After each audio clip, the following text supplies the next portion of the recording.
Sometimes you're weak and panicked and in dire need of cake, but in no shape to measure anything. Box mixes aren't exactly known for their superior flavor and texture, but I'm gonna show you how to bake up a box cake mix worth celebrating.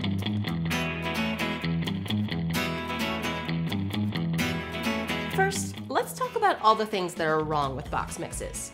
They're too sweet, they have a flat, one-note flavor profile, and they also have a distinct chemical leavening agent flavor. None of this is appealing. What if I told you there was one ingredient that could smooth all of that out and make everything better?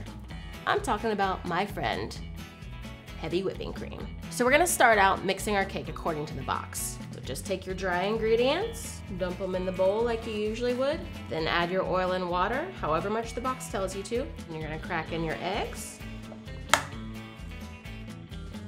And then you're just gonna stir vigorously until everything's thoroughly incorporated. I'm gonna take a little silicone spatula and just make sure you get everything off the bottom and sides. See, look at all that powder coming up.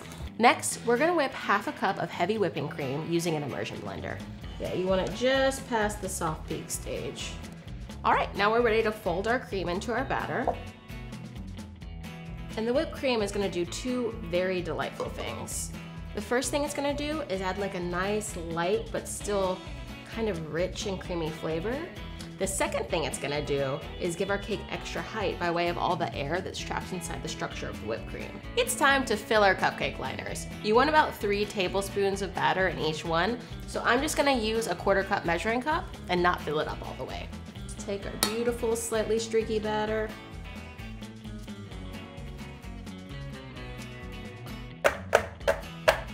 Level out. I'm gonna clean these little spots up and get it in the oven. Keeping in mind that you may need a couple more minutes to account for the extra moisture added by the whipped cream. While our cupcakes are cooling, we're gonna hack our frosting. We're gonna take Basic Betty here and spruce her up a bit. The first thing we're gonna do is whip the heck out of this until it doubles in size and takes on a nice light, airy texture.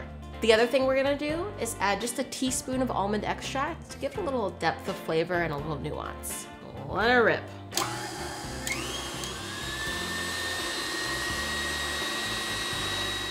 Now that our fancy elevated cupcakes are completely cooled, they're ready for a bit of fancy elevated frosting. We're just gonna take a dollop, if you will. Just kind of spread it on there.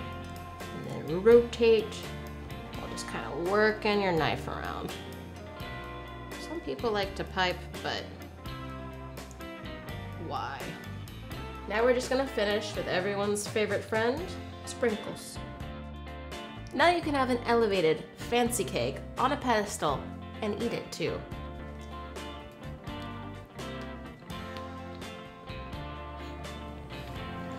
That's primo, baby.